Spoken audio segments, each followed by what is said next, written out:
तो अभी आप सब शायद क्लियर हो गए हैं कि एक ही बार में होगा या 4 बार में होगा। ये लग रहा है कि हमें शायद मार्च में पूरा का पूरा इकट्ठा मिल जाएगा।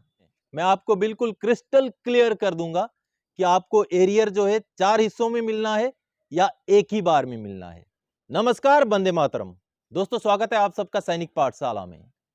कल माननीय सुप्रीम कोर्ट में सुनवाई हुई और सरकार को 15 मार्च 2023 तक का समय ओआरओपी को भुगतान करने के लिए मिल गया और अब की बार ऐसा लग रहा है दोस्तों कि 15 मार्च तक शायद भुगतान हो भी जाएगा।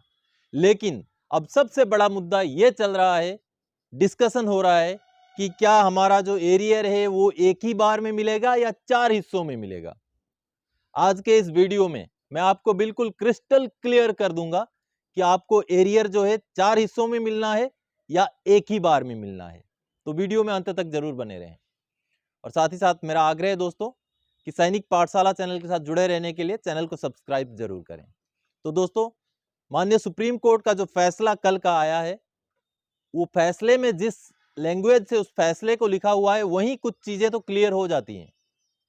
आपको चलिए पहले देखते हैं, कल का जो फैसला आया है उसको पहले देख लेते हैं। चलिए स्क्रीन पे चल के उसको देख लेते हैं। दोस्तों, माननीय सुप्रीम कोर्ट का 9 जनवरी 2023 यानी कल का ये आदेश है। जैसे कि आप सब देख पा रहे हैं, court number 1 supreme court of India का ये आदेश है। अब ये तो आप सब देख ही चुके होंगे, तो हम चलते हैं मेन मुद्दे पे चलते हैं, जहां पर मैं आपको समझाने वाला हूं कि क्या लिखा हुआ है और उसका क्या मतलब बनता है। तो जैसे कि आप सब देख पा रहे हैं, मिसलेनियस एप्लीकेशन 2185/2022 इन WP यानी कि writ petition number so and so. Paragraph number 1. Mr. N. Venkataramani, Attorney General of India, states that the tabulation for nearly 25 lakh defense pensioners has been completed by the Controller General of Defense Accounts, Allahabad. यानी कि जो attorney general साहब ने ये बताया है कि 25 lakh defence pensioners के लिए जो टेबल बनाना था उसका काम CGDA ने कर दिया है। आगे उसमें फिर बताया जाता है दोस्तों, the tabulation shall now be passed by the controller of defense accounts and will be considered by the ministry of defense। यानी कि ये जो टेबल्स बनाए गए हैं उसको CDA की तरफ से पास किया जाएगा और मिनिस्ट्री ऑफ डिफेंस का अप्रूवल लिया जाएगा। यही इसके मायने हैं, जो मतलब है। उसके बाद पैराग्राफ नंबर 2 जो है, जो कि बहुत इंपॉर्टेंट है, इसी पैराग्राफ में सारी चीज छुपी हुई है। Time for completion the entire exercise in compliance with the judgment of the court is extended until 15 March 2023। ये लाइन बहुत इंपॉर्टेंट है। ये इस लाइन के हिसाब से ये बनता है दोस्तों कि सारा काम 15 मार्च तक हो जाना चाहिए। टाइम जो है 15 मार्च तक, इस कोर्ट के आदेश को जो है लागू करने के लिए 15 मार्च तक का टाइम दिया जाता है। यानी कि 15 मार्च तक क्या हमारा पूरा एरियर का भुगतान हो जाएगा, जो कि ये लाइन तो लगभग उसी बात को जो है कंफर्म करता है। माननीय सुप्रीम कोर्ट का जजमेंट का पैराग्राफ नंबर 2 उसी बात को कंफर्म करता है।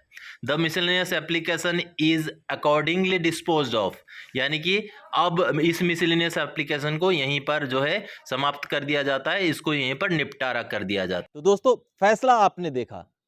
फैसले में यह लग रहा है कि हमें शायद मार्च में पूरा का पूरा इकट्ठा मिल जाएगा। लेकिन अब मैं कुछ ऐसी इंपॉर्टेंट बातें आपको बताने जा रहा हूं, जिन बातों को आप सुनेंगे, समझेंगे तो आपको क्लियर हो जाएगा कि आपको एरियर एक बार में मिलना है या 4 बार में मिलना है। सबसे पहले तो जैसा इस फैसले में लिखा हुआ है वैसा ही हूबहू 16 मार्च 2022 वाले फैसले में भी लिखा गया था कि 3 महीने के अंदर सारा एक्सरसाइज किया जाए और एरियर पेमेंट कर दिया जाए। अब यहाँ पर आप कंफ्यूज मत होइए कि उस समय भी किया था तो टाइम एक्सटेंशन हुआ, अब की बार भी किया है तो और भी टाइम एक्सटेंशन होगा। इस बार बात कुछ अलग है, क्योंकि नोटिफिकेशन भी जारी हो चुका है, सब कुछ हो चुका है, इसलिए इस बार शायद टाइम एक्सटेंशन और आगे नहीं होगा। लेकिन जहां तक इकट्ठा पेमेंट वाला सवाल है उसके ऊपर मैं बोल रहा हूँ, 16 मार्च वाले में भी ऐसी ही बातें लिखी गई थी और अब वाले आदेश में भी ऐसी ही बात लिखी गई है। तो अब वाले आदेश का असर यह होगा कि एक ही बार में एरियर मिल जाएगा, ऐसा मुझे नहीं लगता है। दूसरी बात दोस्तों, 23 दिसंबर 2022 को जो नोटिफिकेशन, जो सरकार ने जब डिक्लेरेशन किया, वहां क्लियर कट बोला है कि 4 हिस्सों में मिलेगा। एक बात वो, तो कल जो सुनवाई हुई थी उसमें कुछ बातचीत जो वकील साहब और जज साहब के बीच में जो बातचीत हुई, उसमें मैं आपको स्क्रीन पे दिखा रहा हूं, देखिए मैं आपको पढ़ के बता देता हूं। अहमदी साहब ने पूछा, जो वकील साहब हैं, नाउ दे में डिसबर्स इन 4 इंस्टॉलमेंट्स, यानी कि क्या वो अभी 4 इंस्टॉलमेंट में डिसबर्स करेंगे, देंगे। चीफ जस्टिस ऑफ इंडिया साहब बोलते हैं there is an issue with outflow, यानी कि एक इशू हो गया आउटफ्लो, मतलब ज्यादा मात्रा में पैसे खर्चे हो रहे हैं। Something is needed for modernisation etcetera, कुछ ज्यादा पैसा मॉडर्नाइजेशन वगैरह में लग रहा है। उसके बाद बोलते हैं चीफ जस्टिस ऑफ इंडिया साहब, let them complete the exercise by March 15 2023, यानी कि उनको ये मार्च 15 2023 तक पूरा कार्रवाई खत्म करने दिया जाए। And if any issue then come back to us, we are here. और अगर कुछ बात होती है, कुछ ऐसी बात होती है कि आप नाखुश हो, तो आप हमारे पास आइए, हम यहाँ बैठे हुए हैं। ये माननीय चीफ जस्टिस ऑफ इंडिया साहब ने बोला। उसके बाद चीफ जस्टिस ऑफ इंडिया साहब ने, और जैसे देखे आप, जैसे कि स्क्रीन पर देख पा रहे हैं, उन्होंने और एक बात बोली, please see there is no delay in payment and installment since payment was due in 2019। ये एजी साहब को बोला है, अटॉर्नी जनरल साहब को बोला है, please see there is no delay in payment and installment since payment was due in 2019। अब ये इंश्योर कीजिए कि अब की बार डिले ना हो इंस्टॉलमेंट्स में, यानी कि यहाँ इंस्टॉलमेंट्स की बात हुई है। किस चीज के इंस्टॉलमेंट्स? अगर इकट्ठा करना है तो इंस्टॉलमेंट वाली बात नहीं होती। तो ये एक दूसरी बात, दूसरा पॉइंट मैंने दे दिया दोस्तों। अब तीसरा और बहुत महत्वपूर्ण पॉइंट दोस्तों, 4 जनवरी 2023 को जो अभी नोटिफिकेशन निकला है, गवर्नमेंट का नोटिफिकेशन, जिसमें ये लाइन क्लियर लिखा हुआ है कि president of India is pleased to announce, यानी कि प्रेसिडेंट का भी उसमें इंक्लूड किया गया है कि प्रेसिडेंट, भारत के राष्ट्रपति जो है, खुशी है इस बात को अनाउंस करते हुए, इस बात को जो है जाहिर करते हुए कि ओआरओपी अभी लागू हो जाएगा। उसका पैराग्राफ नंबर 2.5 में क्लियर लिखा हुआ है, arrear will be paid in 4 half yearly installments.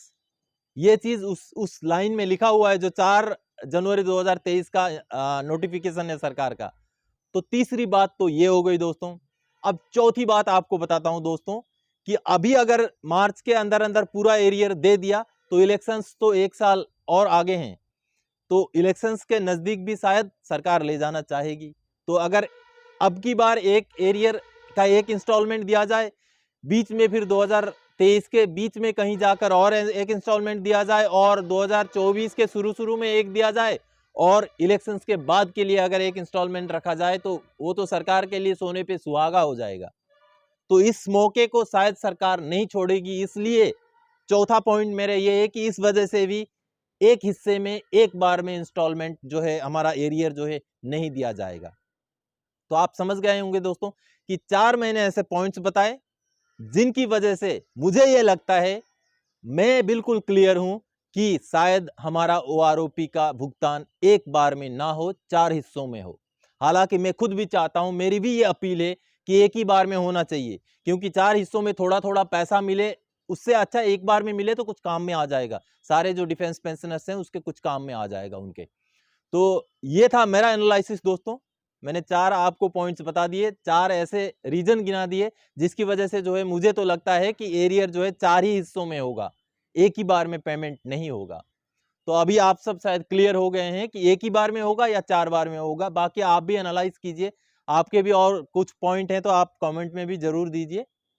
तो इस वीडियो में ओआरओपी का एरियर एक बार में पेमेंट होगा या 4 बार में पेमेंट होगा, उस चीज को थोड़ा सा आप सब के सामने जस्टिफाई करने के लिए आया था दोस्तों।